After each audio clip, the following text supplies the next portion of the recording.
Bonjour, bonsoir, na bandeko balandi nyonso ya Voice TV officiel mbote na mino bisika nyonso bozali.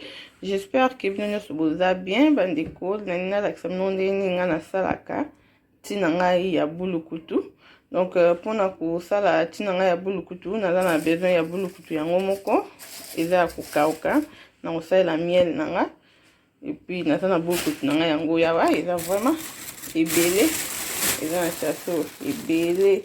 Donc avant ba makambo ya ba confinement oye banda batindela nga ko utaki. Alors bulukutu na yango yo na melango na miel pona ko banda na ko tchana na sokola bulukutu na nga parce que e utaki na Afrique kuna na Congo et puis ba poussière et tout na zo sokola na bulukutu na nga avant na kende ko tokisa yango na zo tcha yango na sokola yango très bien bandeko.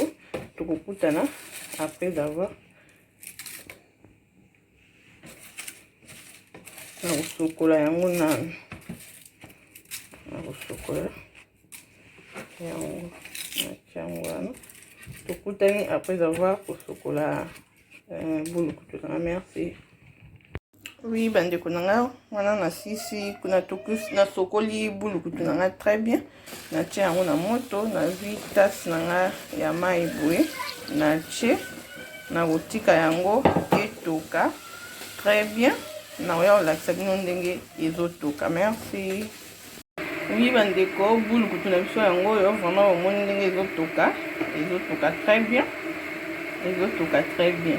Faut kotika yango etoka ezotoka po ebimisa vraiment saveur nango wana. Oui bandeko na nga bulukutu na biso yango oyo etoki très bien yango yawa. Sikoyo na tia yango na kati ya kopo na nga na mélange yango na kati ya tasse na nga plutôt na mélange yango na miel na nga nazozwa boye poso na bina tiamba moko na njungu ekosopana na tie passoire na nga parce que ezala na mwa ba déchet mo ya mike ya mamakasa wana elekanaka yango na tie passoire po ba mike wana eleka te. Eza kitoko, eza na saveur moko et puis na ntunga nango wana vraiment eza kitoko, eza vraiment kitoko makasi. Nakomela naza na tasse na ngana et puis na osela miel na nga, miel ya modèle nyonso oyo oza na osala kaka cuillère na nga moko ya café ya miel.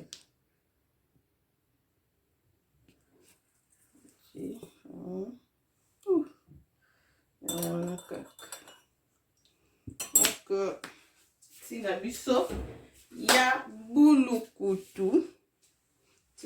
bulukutu yango wana ba o ba yebi yango te. Tina biso ya bulukutu yango wana ezala ndenge moko ndeti na basinda biloko ya bomo. Donc eza vraiment kitoko, eza vraiment kitoko. Merci na ba oyo nyonso bakolanda biso tokutani na mbala ya nsima. Bye.